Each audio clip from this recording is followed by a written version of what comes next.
down with a marketer who is complaining who's complaining to me as a consumer. We're not talking market where we're two buddies, we're sitting at the table. He's going, oh my God, I can't believe the way this brand, they're just sending me email after email. And I go, dude, your brand does the same exact thing.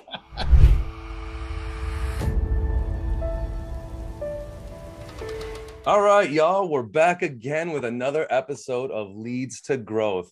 I'm Chris McCoy. I'm your host here with the National Association of Sales Professionals, and we here with a couple of guys here that I had a great weekend with last weekend up in the Smoky Mountains, and I'm very excited to have y'all aboard and have a very cool conversation, one that we haven't had on a podcast before. I've got John Andrews and Ted Rubin. Welcome to the show, gentlemen. Oh, excited to be here. Thank you, Chris. Absolutely. So for y'all who don't know, these two gentlemen just recently wrote this book, Retail Relevancy. And you should know them if you're on LinkedIn and if you've been in any avenue of marketing at all recently. I mean, these guys are really on top of things, but they're in a different thing that we've been talking about here. And we talk about marketing, we talk about sales, we talk about revenue operations. But these two gentlemen come from the marketing background and on the retail side of things. Ted comes from CMO background. I mean, this guy, when you take a look at when you go to Ted's bio, you're like, all right, where do I start? And so, you know what, you figure you just start with everybody else says about Ted, because this guy had some great positions. But here's what they say. Ted has been featured as the most followed CMO on Twitter by Social Media Marketing Magazine, one of the most interesting CMOs on Twitter by Say Media, one of Forbes' top 50 social media power influencers, number 2 on Lead Tail list of top people most mentioned by digital marketers. That means those who know, right? And they follow this guy. And, you know, they always had that saying to say, you can't talk about Ted. Well, you can. It's just not as fun talking about Ted without talking about John, because these two guys have done a lot of fun together. And John has been just an innovator in brand marketing, working with Walmart and their company together, which was Collective Bias, thank you, which they worked together and then sold off together. And now they just changed the game on their own, man. I met these guys playing with a lot of power players here in Austin during South by Southwest, and we had some great conversation. And my idea was to bring them on to talk about, because these guys are leading the way in retail marketing. They really are. And those who are in retail marketing are following what these guys are doing. And so retail marketing and traditional sales and marketing have a lot of similarities, but I think are getting more similar today than they ever have been. Especially when this conversation that we've been having a lot, guys, is about the whole SDR market and really good traditional marketing, where y'all guys almost eliminate the opportunity for sale anyways, and you deliver to people where they're ready to buy. So first off, thank you for being on the show. And tell us all how, first off, how did y'all put this book together? What brought you together to put this book together and bring it to the market today? Well, as you can see behind John, he lives in a supermarket. So it was it came very, very naturally. And whenever you visit him, you know, you get the retail experience. You ask for something to eat, he goes, go pick something. It's helpful. I like it. It's helpful. And as you can see, we're pretty in stock, which is very nice. Which is pretty nice. Yeah. Awesome. You know, Ted and I talk about this stuff. It's like, Chris, you were saying, like we started in before you started recording this, we started in talking about it, right? And you're like, man, we should record this. And the book kind of like came around like that same way. Is we talk about this a lot. Retail is obviously, it's constantly changing. I mean, can you imagine an industry that is changing more than retail right now? I mean, you know, and I love to see, you know, I see these arguments going on. I was looking at one today on LinkedIn where, e-com was growing and now it's not, and stores are relevant and stores are going away and, you know, all whatever. And here's the reality. Well, that I will tell you as somebody who, if I'm not an expert in this space, I know a little, anyway, nobody knows what's going to happen. And the problem is the technology, especially the last mile technology is moving so quickly that, you know, you as the person that benefits is you as a shopper, right? So I think this is important to your audience, Chris, is what's the benefit of what you do or what your thing is or whatever to the person you're talking to. Because they woke up this morning and got a problem, right? And if I'm a retailer or I'm a brand or I'm a marketer that for one of those people or an agency for one of those people, I got a problem when I wake up this morning. And that is everything around me changed over this weekend, right? You know, and the person that I need to talk to today is somebody who's going to help me solve that. And I think a lot of the things in this book were about those conversations, right? Absolutely. You know, to answer your question a little bit more specifically about content creation, is John and I kind of create content as we go through the day. So we spend a lot of time together, whether it's over the phone or on one of these Zooms or, you know, in the days when we were traveling, which we're kind of getting back to now.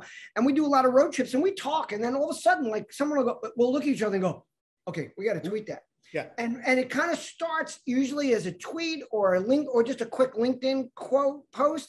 And then we start having someone comments and we start having more of a conversation. And then we develop it into a blog post.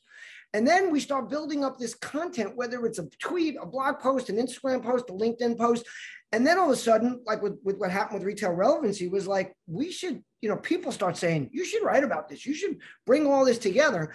And then the key, of course, is dedicating yourself to that. And we're very fortunate. We have a great editor, April Parcher, who took all of our crazy stuff from all over the place and made it make sense in a book. But that's really how we create content all the time. And we don't worry about who takes ownership. John will go tweet that. That's yours, man. Because I'll go, I like that. I want that. He'll go, that's yours, you know? And like a lot of the things, like even a lot of my one-liners that I've started as one-liners have moved into so much more as we build content around it. So, you know, just as a tip to people around you is, you know, people say it's hard to create content. When I first started writing blog posts, the last thing in the world I wanted to write was anything more than 140 characters in Twitter, you know, and someone said, well, why don't you just take those tweets and turn them into blog posts? And then why don't you take the blog posts and turn them into books? And that just, you know, with John, it's like, it's us every day. Some stuff takes hold, some stuff passes by and we have to either come back to it or not. And that's how these kind of things develop with us, whether it's a book or any of the other topics that we, you know, that we grow and move into. I love that. And it's natural and it's your passion. And that's when you find good content, right? When it is natural and it is your passion. You saw it live this past weekend, right? When we were hiking, like, you know, we do a little work with Lucid, the Bluetooth glasses company. Yeah. And what do we do when we're hiking? We made content about it because it's a real use case for the product. We weren't out like, you know, getting our lighting right and making sure we had a script or some stuff. You turn on the camera and we made some content about hiking with you. I was listening to a book and still talking to you people, which is the benefit of the product. It was, you know, I got open ear. I don't want to be on a trail with stuff in my ears and I can't hear nature and whatever. But, you know, I like listening to a book, you know. And we made some content for Clandestine, another client of ours, and I guarantee you, there's other content from that weekend that I'll dig back into, use for something else when I need something. And you know, look, I got to tell you that this whole thing about conversation, I'm going to throw out a little kudos, which I know John is going to jump right on the back of. That's why an organization like Brand Innovators is so valuable. Is because instead of having one event a year or two events a year, they're putting out content and bringing people together every week or every month, because brand marketers wake up every morning with a different problem. And now you have people to talk about it with. And by the way, the solution might be one thing today and something a little bit different tomorrow. But John and I kind of try to do that. I know John's on the phone all the time. I'm interacting usually a little bit more digitally, but we're constantly listening to what other people are saying, because we're not the smartest guys in the world. And we learn a lot from talking to other people. And if you don't talk to other people, how can you know what's really getting in the way of what they're trying to accomplish? And I want to point something here, because this is a big point in your book, a big conversation that y'all make in here, and y'all lead by example in this. Where one, we know as marketers, it is not only putting out amazing, awesome quality, you know, perfect pieces. It's about putting out a lot of content, right? Some's going to hit, something's not going to hit. It's got to be aligned with the brand, but you got to put out content, right? The other thing is creating authentic content organic, natural content. How do you create so much authentic, natural, organic content? You guys talk about it right here. And it kind of goes to the benefit of the brands now by retaking ownership of your content. A much less expensive and more effective solution would be for the local retail location to provide and produce its own content. Now, what you're all doing you're talking about that as a location, but also as the individuals within a company. We just had a great podcast recently of talking about brand recognition and building your own brand. As a company, I should be supporting every individual in my company to build their own brand and put out their own content that represents our brand. Empower your employees and they will power your brand. But I need to take a quick time out for 1 second, John. Chris, could you hold that book up again?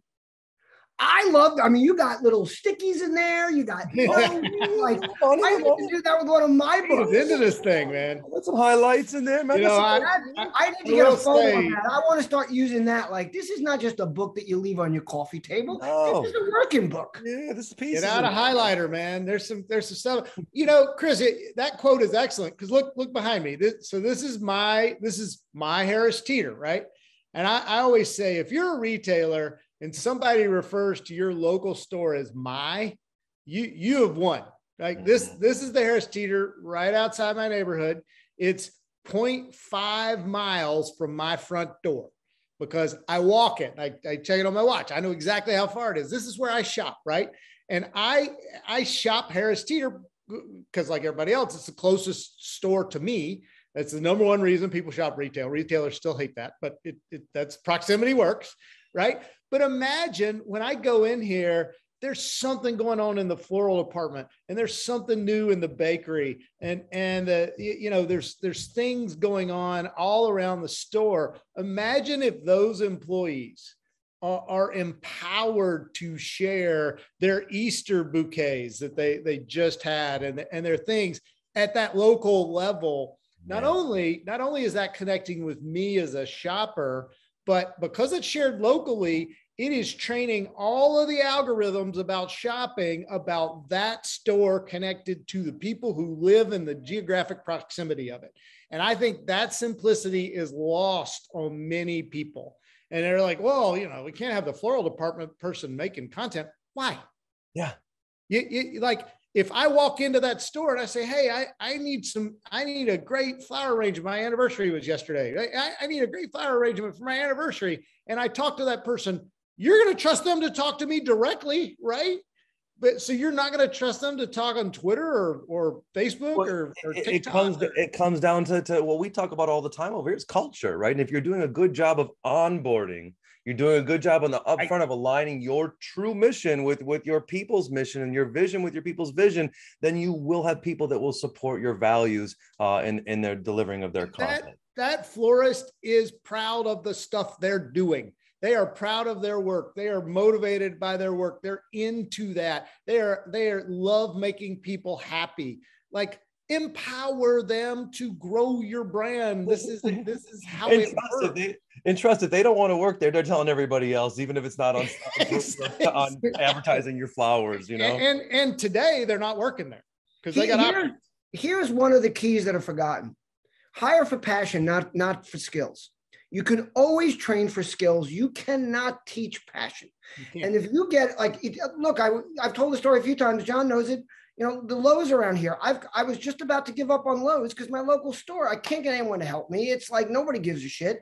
But I needed something that was in a store like a little bit further away. And we went there and it was like a completely different store.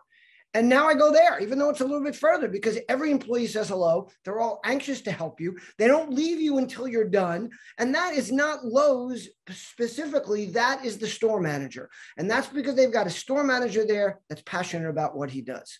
Because they're all getting the same training. They're all getting the same thing. When they join Lowe's, they're all going through the same training program. So so I'm not going to, truth be told, I'm not going to say that it's Lowe's isn't teaching them that. It's the individual employee that is being hired, and you need one that wants to do his best. And then it goes down through the people you're hiring. They might not know it, but bring them in, train them, and get people that want to help people. Yeah, it's very interesting because you talk about how, especially in retail, with brands being your clients are your lifelong, can pretty much be your lifelong clients. which is different than other traditional types of sales. But a lot of the software for sales are the same way now. And it's very interesting how I think about the sale, like marketing. You always talk about marketing in retail, but you never talk about the sale. And it's funny because the sale's made when the consumer's sitting there and they realize that they want something. And then they're going to go, where am I going to go buy that thing? That's when the sale's made. They've already determined that they're going to go buy that thing once they get off their couch and they're on their way to the store, right? So they make that sale based on their past experiences almost every time they have to, right? Like, and it's a great point, Chris, because I think digital media has clouded our view of how that happens, right? So everybody is still talking about last touch attribution, and I'm like, last touch attribution is BS, and here's why. Yeah, I can see that, I sent you this whatever targeted ad and you clicked on it, you bought something, right? But to your point, I may have been thinking about that thing for a year. Google has a great piece. You can find it. You can Google it. Google has a great piece that they wrote, and this is 5 or 6 years old, about car buying online, right?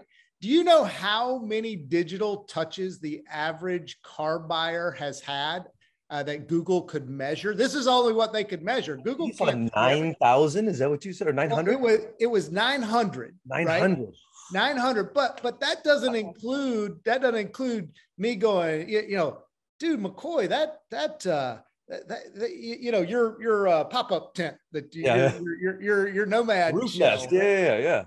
Man, I know if I ever buy one of those, which I might, because I think it's pretty cool, I know who I'm going to go talk to, right? Because I know the guy, right? How many of the, because we're only looking at all this stuff online, right? Only things that we can track. Yeah. How many people is Ted told about his Lowe's experience? How many people do I tell about a Motor Trend magazine? And everybody influences someone. And I talk about this all the time, especially, men have become a very big shopping segment, much more than they were in the past. And most men shop like by referral or by their buddies, or if I want to buy a car, tell me about this, right? If I decide I want to buy an exotic car, I'm calling up John. I'm going to say, what did you just buy? I'm just buying I got the Aura. What's it called? Cora? Aura. Right. I bought it because John kept telling me about it. Then Krista showed up this weekend on the trip, and he had his, and he's talking all about it. And he got a little more detailed. He pulled up the app for me, showed me some stuff. And then John said, "Oh, dude, by the way, if you do it, I can get you $50 discount, and so I'll send you the code." And I bought it. and by the way, when I was already thinking about it, I didn't go online. I went to John because he's already used it. And when I want a new laptop, I go to my friends and say, "What do you like? What's going on? Is something changing Apple? Should I just get the same one I got?" And by the way, obviously, I'm not saying advertising is not important, because first of all, they have to find out about it. Plus, when John mentions it, I know I've also seen it in other places, and it all brings that all together. I'll tell you that the easiest example I can give you, kind of connected example I can give you, is this. We're down at the beach for the holiday. It's spring break, Easter, and everything, and our daughter's out of school, and it was our anniversary yesterday. So my wife, a couple weeks ago, said, happy anniversary, sir. Thanks. She said, "Hey, let's go to the beach." I'm like, "Let's go to the beach." It's 2 hours away from us in Raleigh. Come down here to Wrightsville, right? So we've eaten at a restaurant that we loved, and we walked down the beach a couple days ago, and we had lunch on the pier at this place called the Oceanic, right?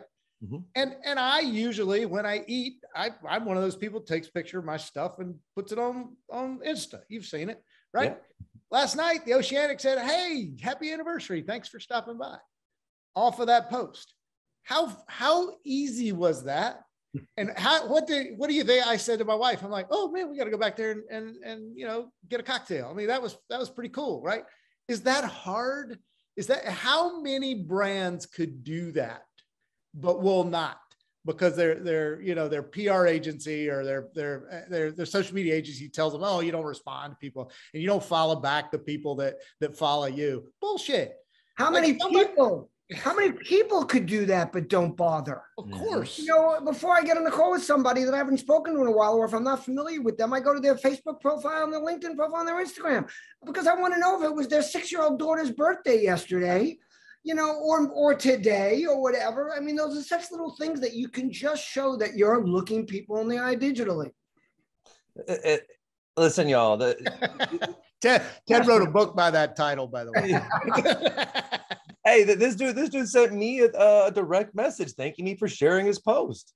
I mean, it's the simple little things. Does he have to do that for every time I share his post? No, but if he does it at the beginning, I bet you I share more of his posts down the road, and I'll bet you Ted knows that. And Ted thank every single person that shares his post. I mean, for a while, probably, yeah, and make a good impression, right? And why wouldn't you? Exactly, and that's the thing is people forget is that. I think you say it in the book, when people are doing thing one way, find a way to do it the other way, right? When everybody's touching everything with automation right now, be the one person out there doing things personally. Look, I just started watching Ted Lasso. I hadn't watched it all this time. I've been hearing all this great shit about it. But now I know why people love it, because he's just this. It's not about this. Look, it's very well written. There are great characters. There's no doubt. But why do people love it? Because this dude just does not give up. He makes people feel good. Yep. Right. Absolutely. Talking about the simplicity of this, Ted was talking about earlier, people like, oh man, I don't have time to make content, blah, blah, blah, whatever. You know what the best content in the world is? It's a comment on somebody's post that actually, not the comment, oh, great post, great article, all that crap. I mean, that's nice. That's getting there. Still appreciate it. Yeah. But go read what they posted and put a little idea out of it. Like, one, you're learn something, and two, you read their stuff. Yep. By the way, that is content creation. When people say, oh, content creation, we got to do this, we got to have a plan, it's got to have Six Sigma, whatever. I'm like, no, go comment on somebody's post. That's the most valuable content creation on the planet. John knows I do this all the time, and John just did it on one of my posts. He pulled out a quote from the article that I put. It wasn't even my article, but it just showed that it shows someone that you're reading it, number one. But I got to tell you, most of my content, a lot of it comes from comments I've written on other people's posts, because I get a little passionate and I start writing something. And one of my tricks of creating content is I get inspired by something I read, whether I'm agreeing or I'm disagreeing or I'm discussing. And what I do is when I write, I'll finish writing a content and I'll go, oh man, that's a good comment. And I'll take it, I'll copy it, and I'll paste it into an email, and I put it into a file with a subject line that says blog post about grocery, blog post about, camping. And then I go back to that stuff, and I've already gotten a starter post written. I've got 2 or 3 sentences that get me flowing and reminds me what I wanted to write about. And very often I'll also put a link to the article where I posted the comment, so I can go back into that mindset. Because a lot of content, a lot of great content, and brands could do this if they would just start reading stuff that people are posting to them or having conversations and then answering them and then saying, wow, that was a good answer. We should say that in our frequently asked questions, or I got a whole file of that stuff too. I'm studying up on crypto and blockchain and NFTs now. I got a whole file of stuff that I'm saving because other people say to me, oh, you've been reading about that? What's a good article? Now I got a whole library of stuff that I can share with somebody. That's a brilliant tip right there. I might actually start a Word doc right now, that stuff. And listen, and I got a lot of people out there in sales right now. They're going, all right, maybe, yeah, I'm in sales. I get it. Listen, first off, every salesperson is an entrepreneur. There are people, why do I have to care about putting out content? My company puts out content, right? Because this is, but what if I just share their stuff, right? What if I just share their, that's fine, y'all, but you are not building your own brand. And in the same way that this y'all talk about how sharing your content on Facebook and other places where you build a following, and now you have to pay Facebook and other people to leverage that following. When you're not sharing your own content, when you're not building your own brand, you're building somebody else's brand, if you're doing anything out there at all. And why is this important? One more point. Ted, I want to come back to this. This is what I really wanted to get to here, is what does all this mean? This has really hit me. It means that marketers are going to have to change the way they think about marketing to people instead of the right place at the right time. Why? Because everybody's got the same data, y'all.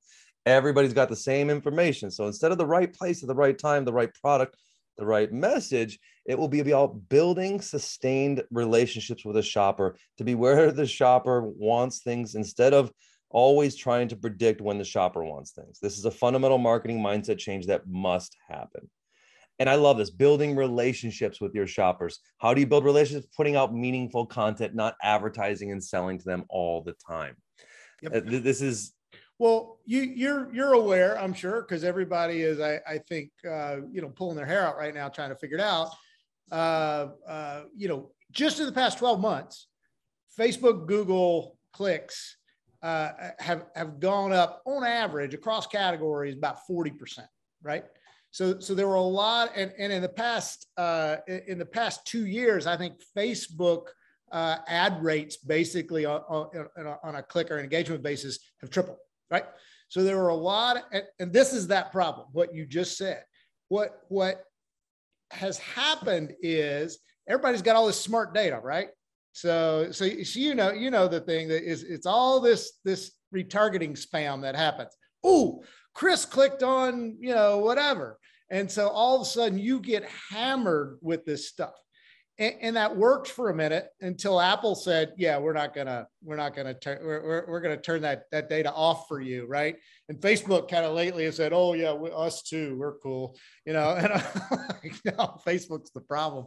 The problem is everybody built these models based on these spam engines, right? And they now don't work. And everybody's like, oh my God, what are we going to do? We can't spam the shit out of people anymore and sell them stuff. Well, you're going to go back to that quote.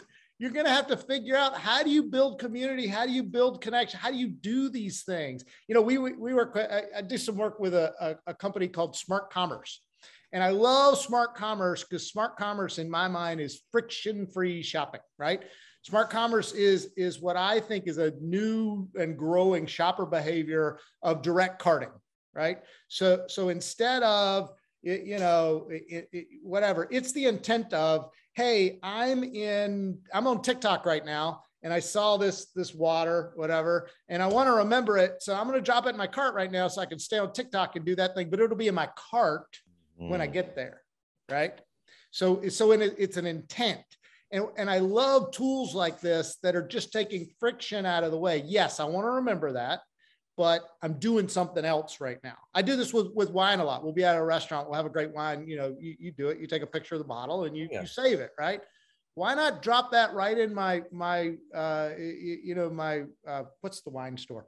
I jog my Harris Teeter cart, whatever, I'm Total Wine. I'm trying to think what the wine store is, but why not drop that right in my cart so I just remember it later? By the way, that technology's there. Help me take friction out of my life, and I will reward you with my business.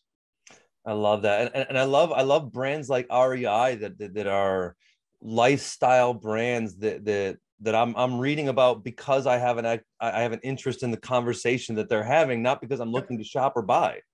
Like the idea that I can enjoy something with a brand without having to buy, and then intermediately the brands or pop ideas will come up through that marketing that's priceless. But when I need outdoor stuff, my butt is in their store because I know them, I trust them, they have the brands.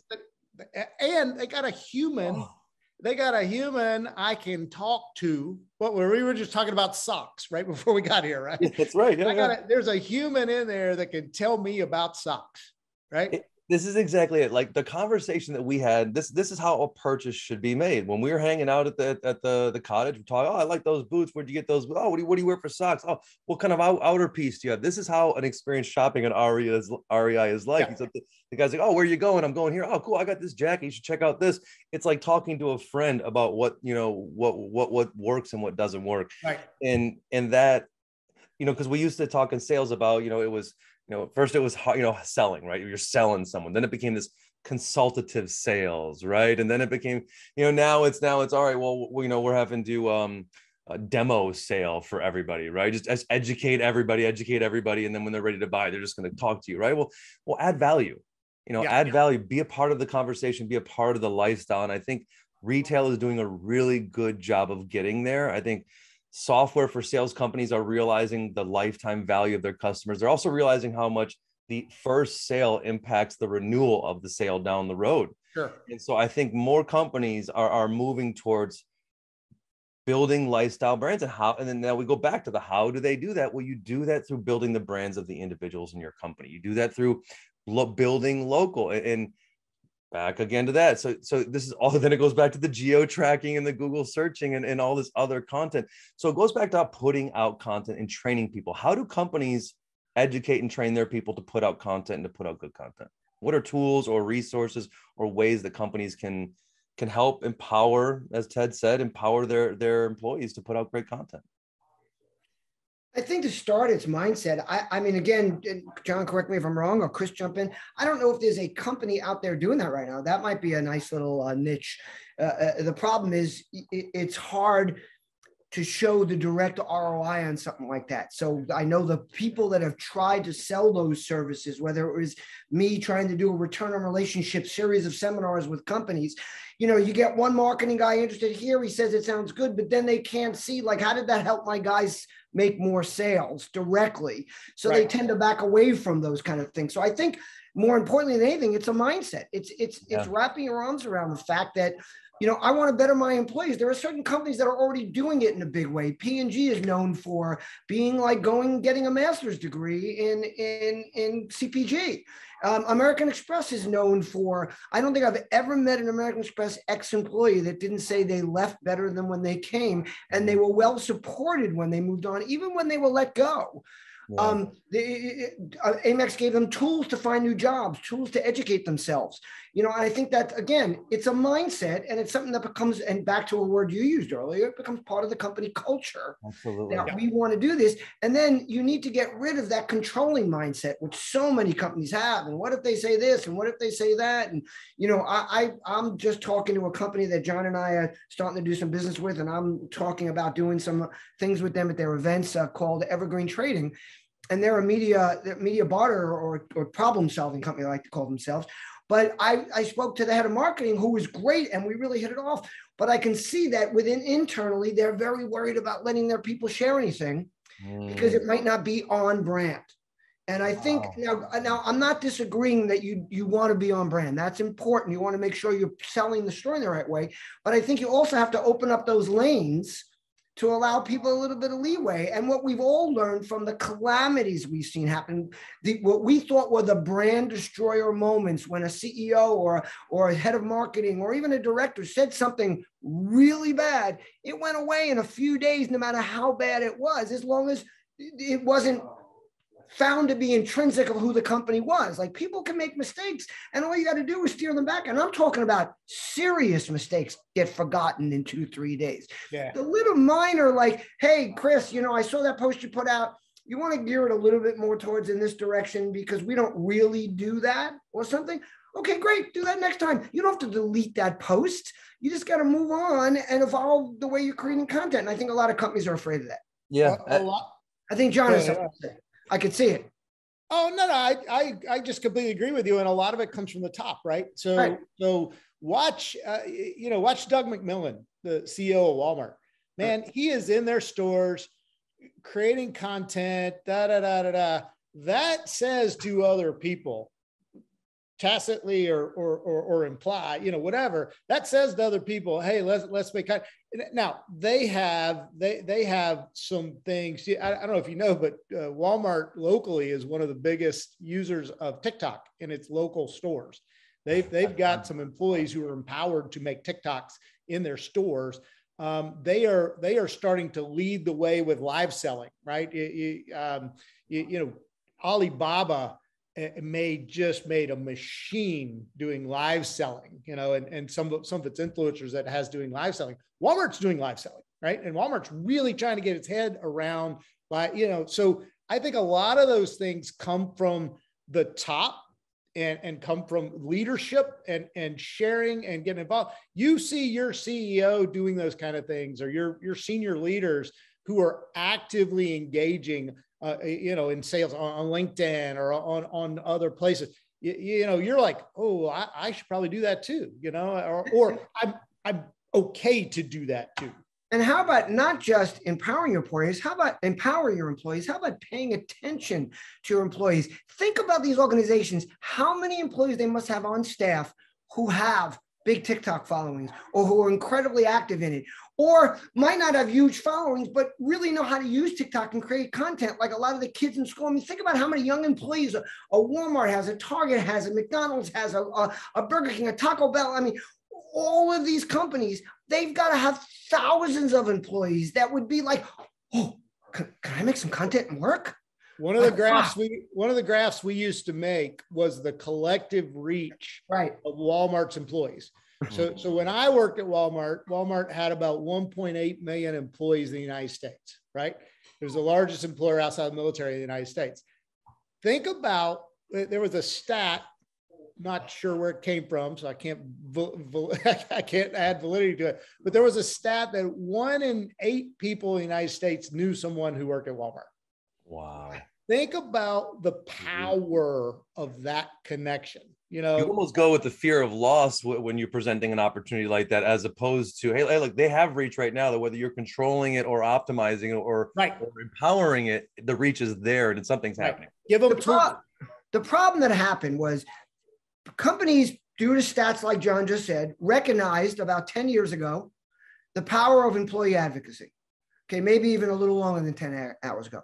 The problem, and it became a very typical corporate way of doing things, is they wanted to control it instead of leverage and empower it. Yeah. So it became these platforms, and I was on the board of Dynamic Signal for years, and they were building a platform to allow people to share, but it ended up becoming just company content they were sharing.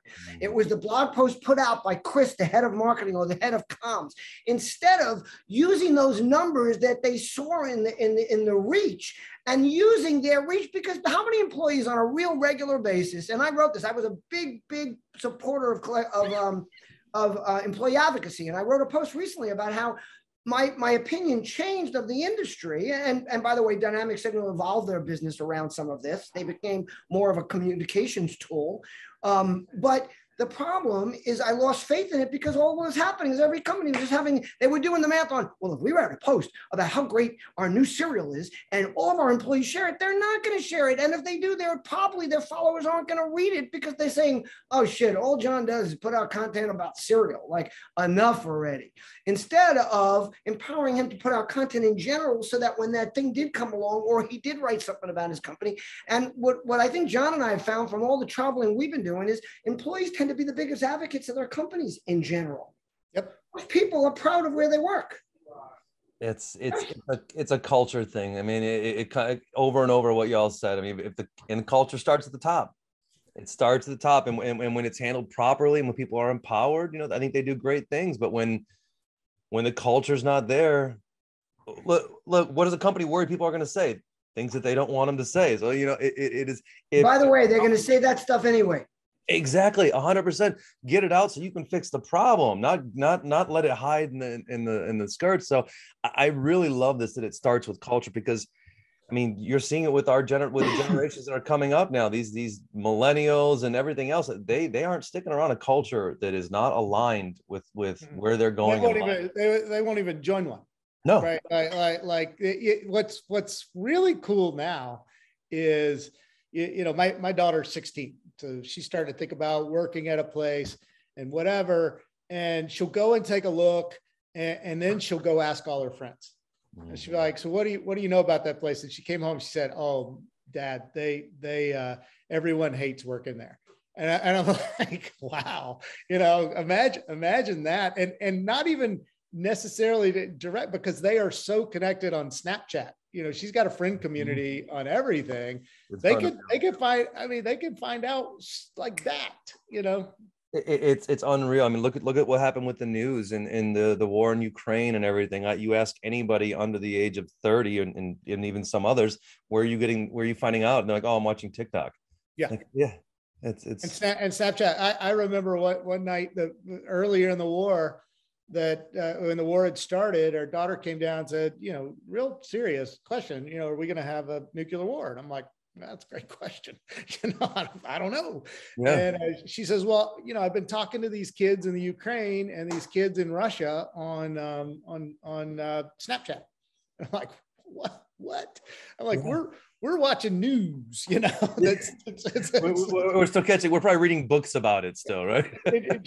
She's talking to people who are there with differences of opinion and viewpoints based on where and who they are. And I'm like, wait, this is a different thing. It really is. I need to understand this more. Yeah.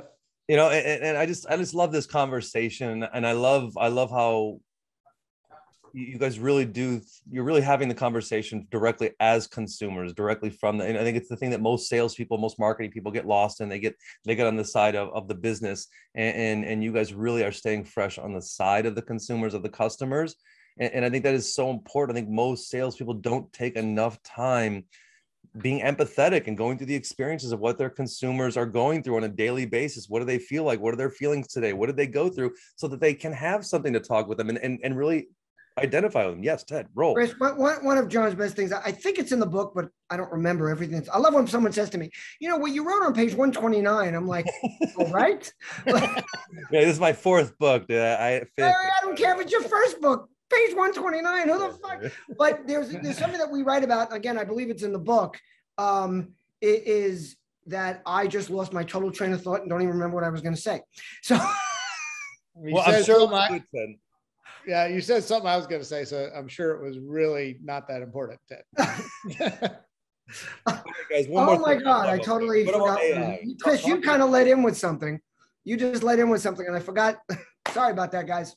That's all right. I got off track too, Ted. I got excited because you were going to bring you're going to drop some dimes, so I switched fields too. All right, guys. So talk to me about AI.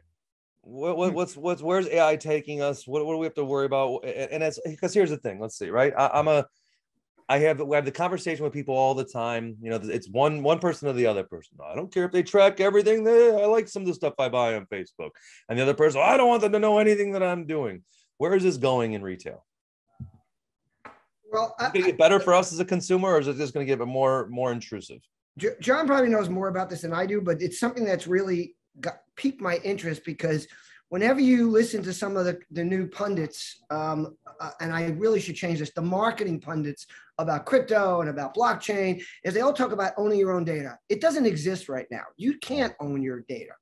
Okay, everybody has access to your data. That's the goal for the future, and it's the promise of, from what I understand. Again, I'm a little bit new to this, but it's a promise of the crypto and the blockchain that there will be this ability to control your data. But it hasn't happened yet. What's happening, I believe, and what John referred to earlier, is that there's stuff that is being blocked right now, that you can't follow someone everywhere.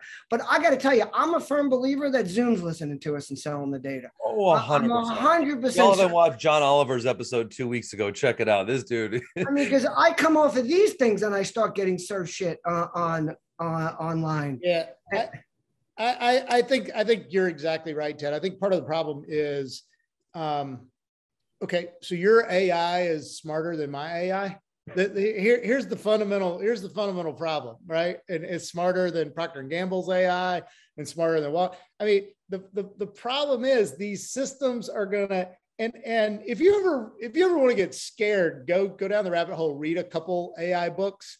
There's a great book called Uber Intelligence, and when you read that book, you just realize we're done. So once AI is sentient, we're out.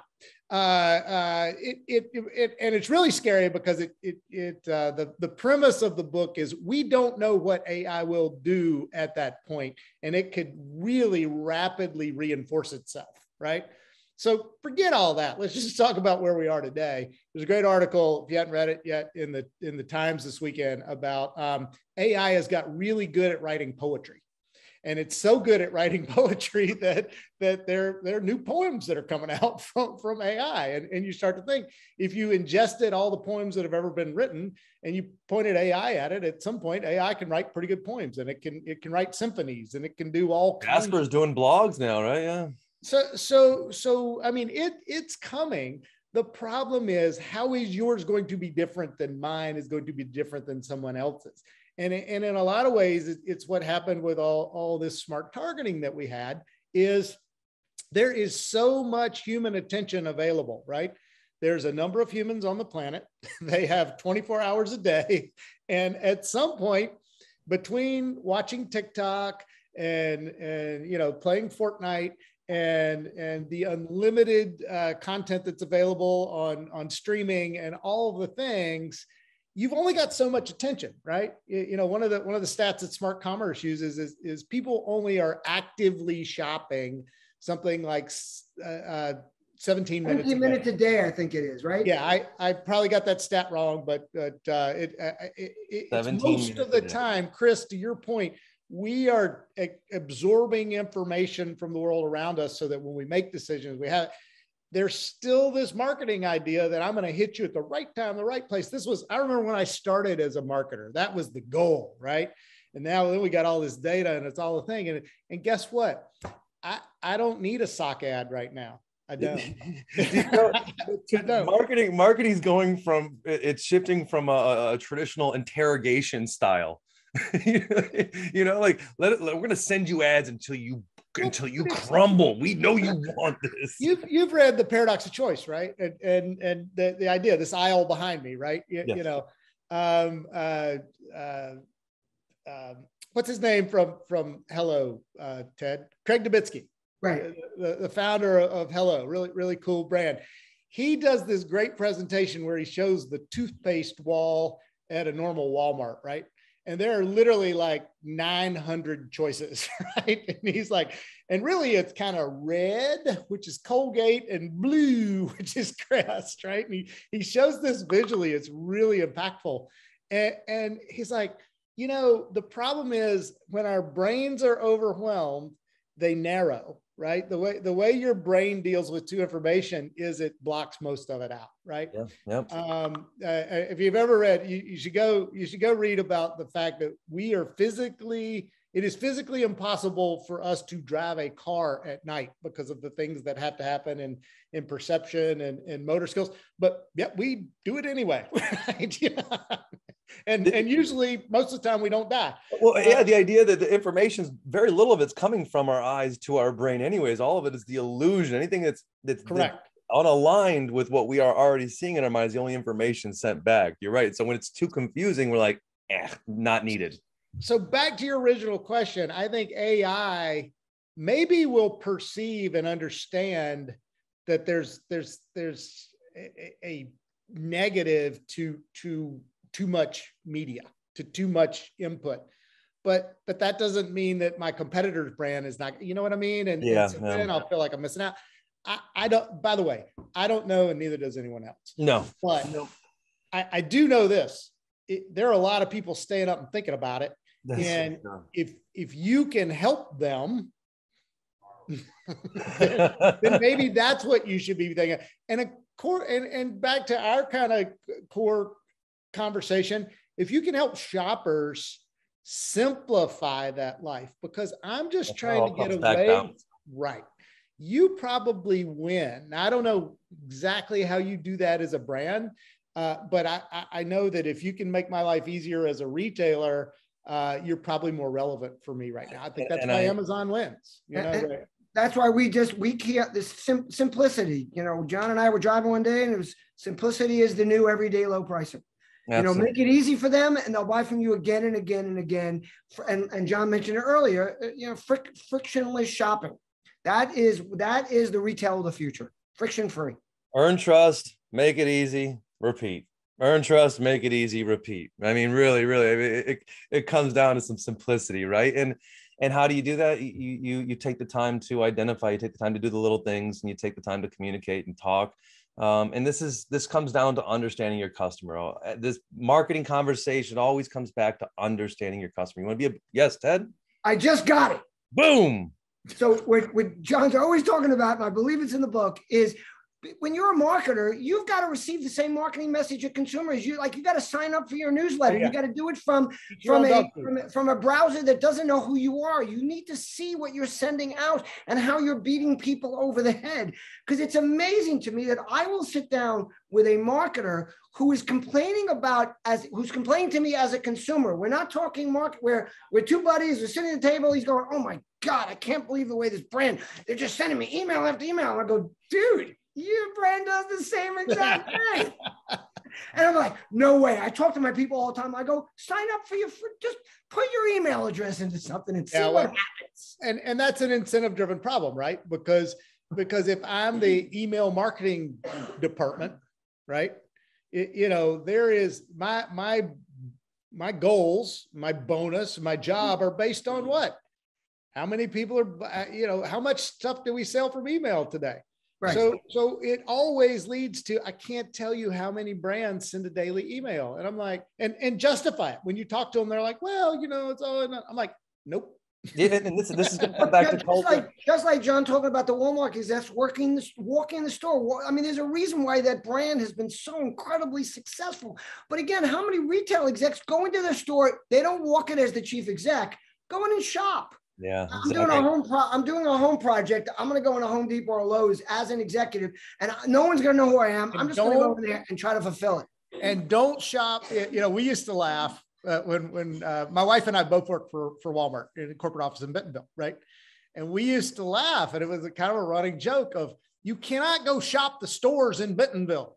Right. Of course, those stores are fantastic. They're like, you walk around a Walmart in Bentonville, you're like, oh my God, we have the nicest store ever. Like, who wants to go to Target? You know, our stores are fantastic, right?